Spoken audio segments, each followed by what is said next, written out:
Peyğəmbər xütbə oxuyur. Cümə namazıdır da bu bugünkü kimi. Elə bil burada təsəvvür edin. Küçədə biri başlayır qışqırmağa, məsələn, alma satıram, məsələn, armud satıram, olmur belə. Əvvəllər çox olardı. Ya təbil çalardılar, ticarətçilər gəlib, Peyğəmbər danışan yerdə hamısı çıxdı, qaçdı, getdi, çoxsu. Az adam qaldı. Az adam qaldı. Quran nə desə yaxşıdır.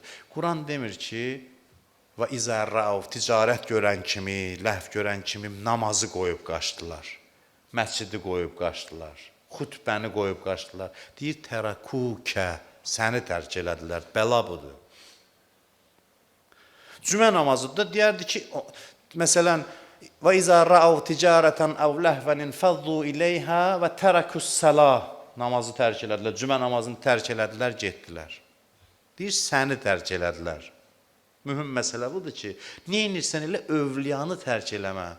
Cümə namazından da mühüm, cümə xütbəsindən də mühüm, onu danışan adamdır. Mən yox ha, o Peyğəmbər. Onu tərk eləyib getmə. Çox incə məqamda Quranda.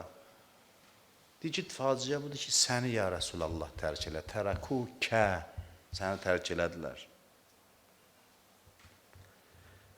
Çalışın, neyinirsiniz? İndi bizim qapımıza gəlin. Qapımız açıqdır.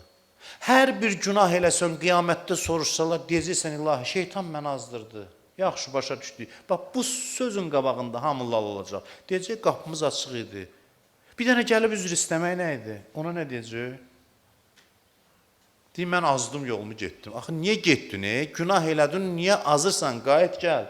100 dənə də günah eləsən, qayıt gəl.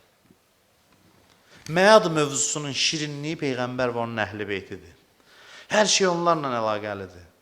Qiyamətə gəlirsən, baxırsan, görürsən, hər yerdə onlardır. Peyğəmbərdən soruş Həzrət Zəhra, atacan, harada olacaqsınız? Deyir, filan yerdə, filan yerdə, filan yerdə. Axırda harada olacaqsınız? Deyir, cəhənnəmin yanında günahkarlara şəfaət eləyən yerdə. İmam Rıza Aleyhisselam deyir, kim məni bir dəfə ziyarət eləsə Məşəddə, 3 dəfə köməyinə gələcəm. Əməl dəftəri verilən vaxt, əməllər mizanda çəkilən vaxt, siratdan keçən vaxt, gəlib əlindən tutub aparacam. Həzrət Əli haradadır? Kovsar hovuzunun yanında. Xanım Fatimə Zəhra haradadır? Cənnətə getmirəm, bunları aparmayınca. Olur qiyamət bir eşq səhnəsi. Başdan ayağa bunlardır.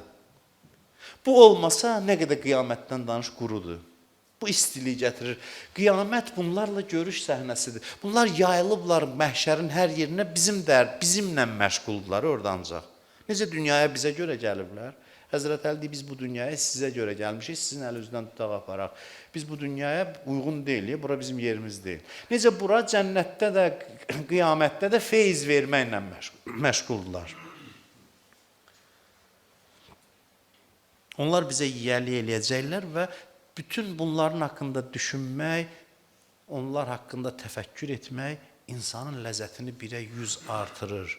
Deyir, əməl tərəzisi çəkiləcək, günah ağır gələcək, savab yüngül.